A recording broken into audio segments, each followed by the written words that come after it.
منا ولد في يوم ما وسيموت في يوم ما. يبقى السؤال: أين موقعك الآن؟ في البداية أو المنتصف أو النهاية أو ربما في الطرف؟ لا أحد يدري سوى الواحد الأحد، وما دمنا لا ندري فماذا ننتظر؟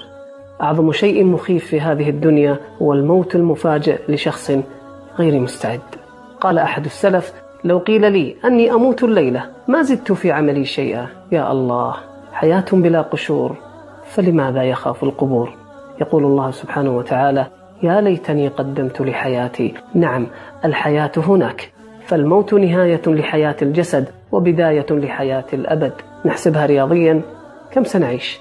60 70 80 100 200 ألف سنة مثلا.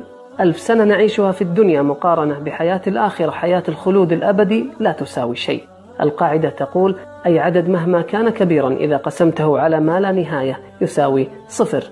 هكذا الدنيا بالنسبة للآخرة، أحداث قصيرة وأشياء صغيرة ضخمها طول الأمل. استحضار الموت يا صديقي واستشعار الحساب يجعل الدنيا في حجمها الطبيعي. الموت لا يستأذن أحدا ولا يستثني أحدا ولا يعترف بالعمر ولا يراعي الحالة ولا يخيرك المكان ولا يجامل ذا المكانة. هو مصير الأحياء وقاعدة لا تعرف الاستثناء. يا من بدنياه انشغل وغره طول الأمل، الموت يأتي بغتة والقبر صندوق العمل. كلنا يريد الجنة، ولكن الله سبحانه وتعالى قال: ادخلوا الجنة بما كنتم تعملون، ولم يقل بما كنتم تأملون. فالرغبات وحدها لا تكفي.